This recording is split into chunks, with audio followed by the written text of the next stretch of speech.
Hello and welcome to Talking Good Games. Just finished West Ham 0, Everton 2. Gonzo did a nice review last night. Where do we start with that? I mean, it didn't take them long, Charlie. I don't know how long it was, 6 minutes maybe. Yeah. 1-0. From then on, it was just Everton. But the thing is, another set piece was conceded.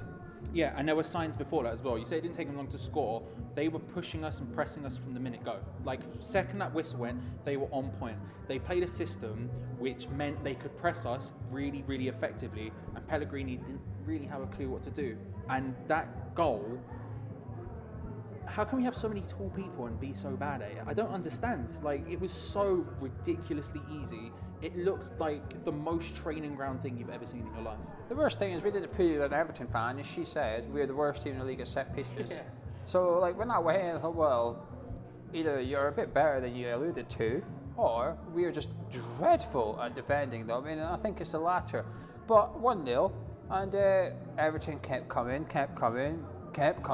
and they made it 2-0. It was a matter of time, and Fabianski made about two ridiculous. He made a double save at one point. Just ridiculous goalkeeping from him. It could have been 4-0 after half an hour. But Bernard, I think it was Bernard, made it 2-0. It was just piss easy. You know how I keep saying that we play a suicidally high line? Whoa! They just walked behind us. And again, that pressurising thing, right? They pressure us, pressure the fullbacks, and instantly one pass they're in behind. But if they're attacking, they don't even need to pressure.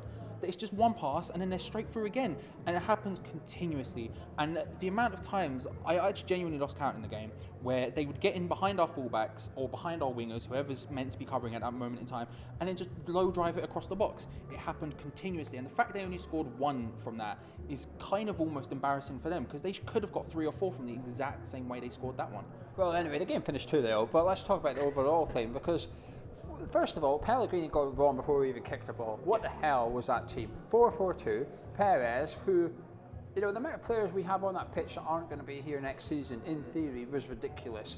Perez has started, who has contributed the square root of absolute fuck all. And if you don't know, the square root of absolute fuck all is still fuck all. Zero. He started them up front with Anatovich. The guy on the bench is the one that scored 2 goals last week, two weeks ago, whenever. He's on the bench. Antonio, who's probably our most informed player, is also on the bench. We're playing 4-4-2. We started with Lanzini out left, and then it's switched to Arnautovic in the second half. Then it was Antonio towards the end. 3 different left wingers during the game. And if you need to have 3 different left wingers during the game, there's something fucking wrong. And it's the manager. Once they're on the pitch, once the players are on the pitch, they've got a state responsibility. There's no getting away from how little effort they put in. We'll get on to that. But the manager, we had lost that game before we even went out onto the pitch. Pellegrini went toe to toe, but that's okay if you've got a better team. Yeah. Everton's team's far better than ours, and we went toe to toe, and it showed out there from the first minute to the last minute. They were better than us all over the fucking pitch. Sigurdsson was standing with about a 5-yard radius around him at all times. He's one of the most effective players in the Premier League, right? And he's standing there between Rice and the centre backs the whole time, just standing there. Lo and behold, every time they got the ball, they just ran at us. You know, Obiang was jogging back the whole time. Yeah. Rice is having to make fouls left, right and centre and struggling to keep up with it because he's doing the work of about 3 bloody players. Yeah. It was suicide from Pellegrini today. The players had little chance. They would have all had to put in a 10 out of 10 performance and hope Everton were under par in order for us to win that game. But the thing is, 2 of them maybe put in 8 out of 10 performances or greater. That was it. The rest of them, bloody hell. But surely, Charlie, the manager has balls this right up today. Well, that's the thing. You said he went toe to toe, and like you say, that's okay if you have the players, but also okay if you could tactically outsmart your opponent. And it's kind of sad to say that Silva, who has been under super amounts of pressure from Everton fans and from Everton in general, has made Pellegrini look like an amateur. That setup, even just ignoring the people who were physically on the pitch, they absolutely hammered us. That first half, me and you watched the first half of Man City Fulham, and I struggled to see much of a difference between that and this today. That first half, we absolutely decimated us, and Pellegrini, as you say, rightly should take a hell of a lot of the blame for today. The thing is, I watched Everton's last game against Chelsea. That was the exact same team, the exact same setup. Silva did not change anything. The exact same 11 were out, they played the exact same formation, etc. So it wasn't like Silva sprung a tactical surprise. He literally did what he's been doing, and Pellegrini managed to balls up massively. Now, Obiang is not getting off with this. This is not a defensive Obiang, right? But Obiang and Rice were never going to cope in a million years up against Idrissa Gueye, Andre Gomez, and Gylfi Sigurdsson. 3 players who, if you do your best team out of the top 6, you would consider all those 3 players to go into your team. They are good. Put them up against just 2 West Ham players, any 2, it could be 2 Declan Rices. The 2 Declan Rices would still struggle. They're that good. So it was just suicide from Pellegrini. But the players, boy oh boy, they need to take some responsibility. I thought some of them worked hard, okay? I thought Snodgrass worked hard. That is it. Yeah. He works hard.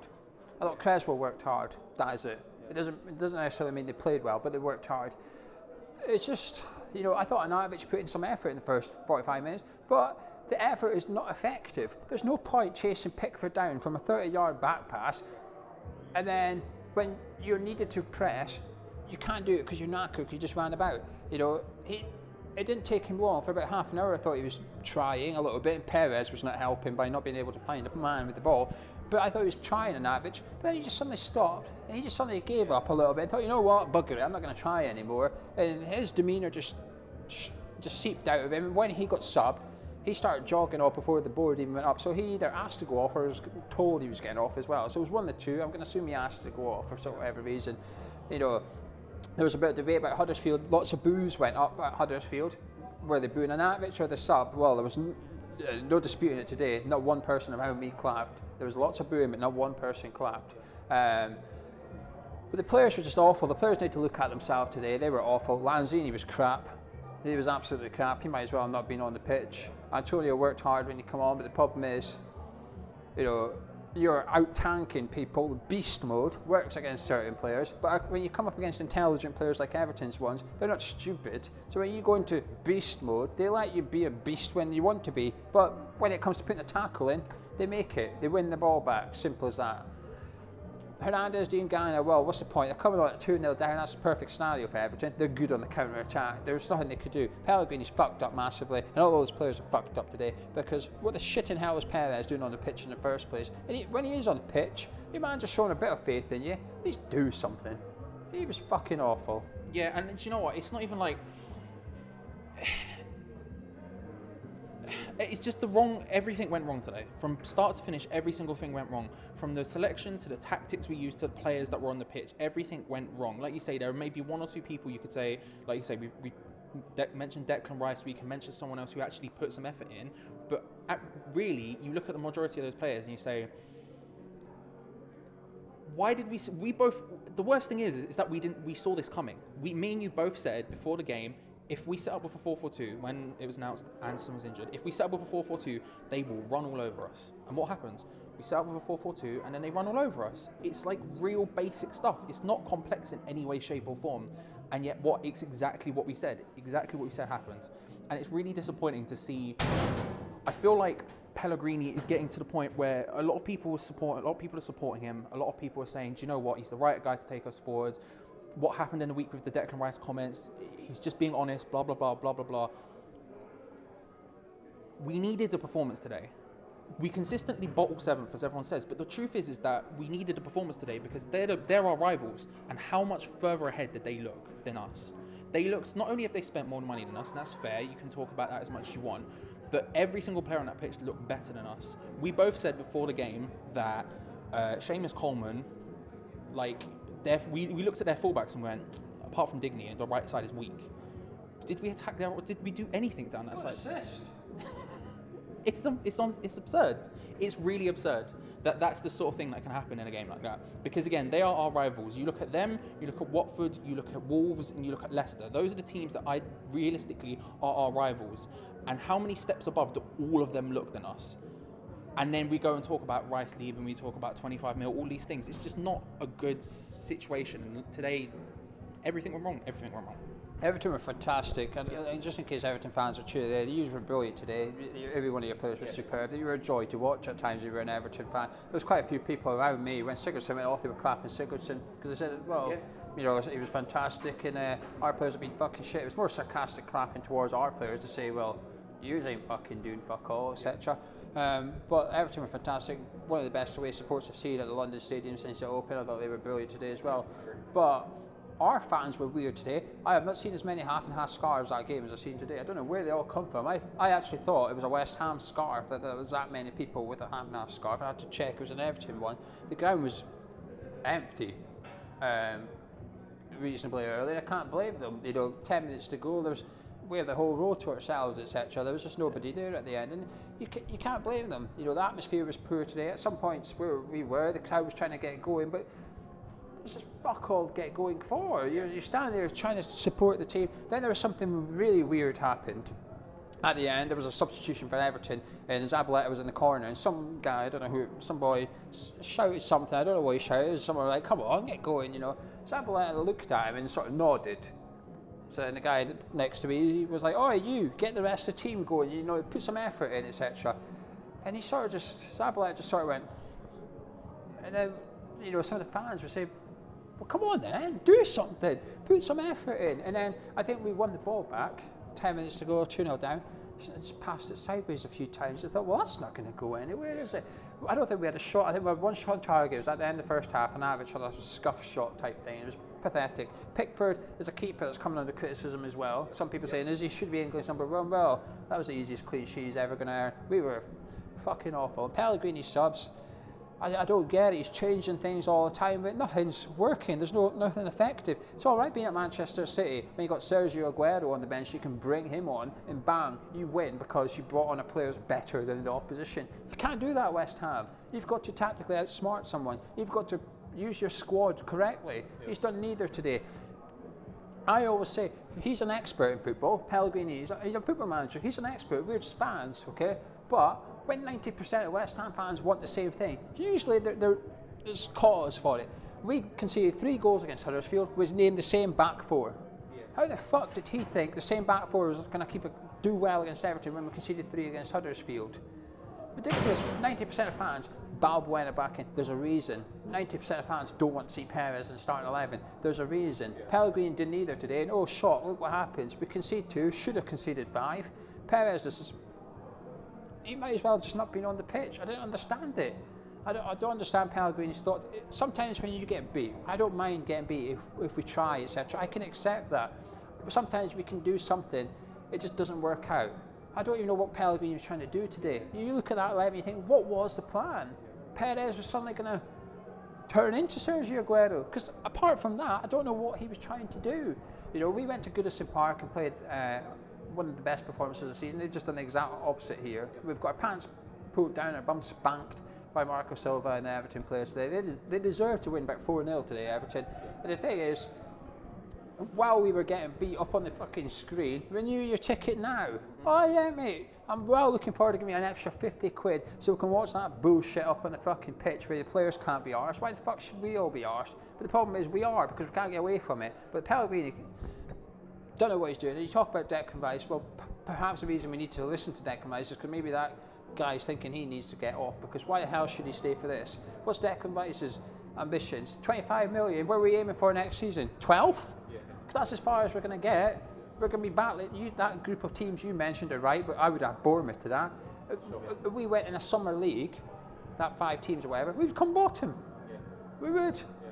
We would come bottom. So I wouldn't be surprised if Declan Rice is thinking, you know what, I need to get the fuck out of here. Yeah. Because what they're going to do is the Dimitri Payet thing all over again. Payet, stay, we're building something. So he stays. 6 months later, he's thinking, what the fuck are you building? I'm off. Yeah. It's going to be the same with Declan Rice. Declan, stay. Difference is, I think Declan's obviously a nice guy, etc., etc. But I would not blame him if he was thinking about leaving in the summer, because performances like this ain't going to change his fucking mind, is it? Yeah. This is ridiculous. But anyway, what's your final thoughts? That I forgot Sam Allardyce was in charge of West Ham. In that first half, we got pinned back.